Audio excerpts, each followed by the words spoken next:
ce flash de 10 heures sur la RTB. Un mémorial pour Thomas Sankara. C'est ce qui ressort de cette conférence de presse animée hier par des organisations de la société civile. Objectif, rendre encore hommage au père de la Révolution. Outre un mémorial, des objets et écrits ayant appartenu au père de la Révolution permettront à la population de s'imprégner de son action. Les organisateurs souhaitent pérenniser les actions politiques et le leadership de Thomas Sankara qui ont grandement marqué l'histoire du Burkina et de l'Afrique tout entière.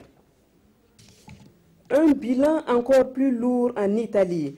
Près de 72 heures après le séisme, il y aurait désormais plus de 267 morts et près de 400 blessés. Le nombre de disparus est toujours inconnu.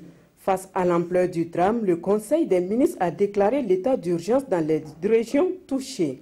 Une enveloppe de 50 000 euros va être débloquée.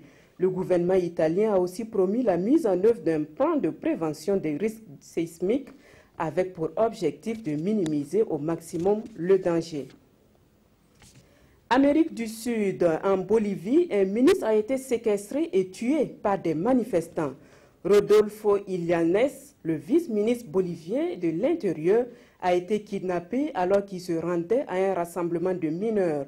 La manifestation se tenait à Panduro, un village situé à l'ouest de La Paz.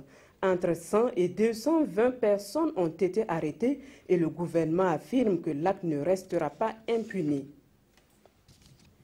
Un dernier humanoïde vient de naître. C'est l'Institut technologique de Gênes en Italie et une équipe composée de scientifiques, d'ingénieurs et de techniciens qui ont créé ce nouvel humanoïde qui répond au nom de R1.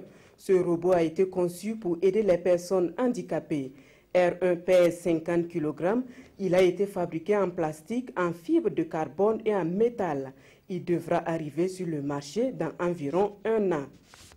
Merci de votre attention. L'information revient à 13 h avec Aboubakar Sayon.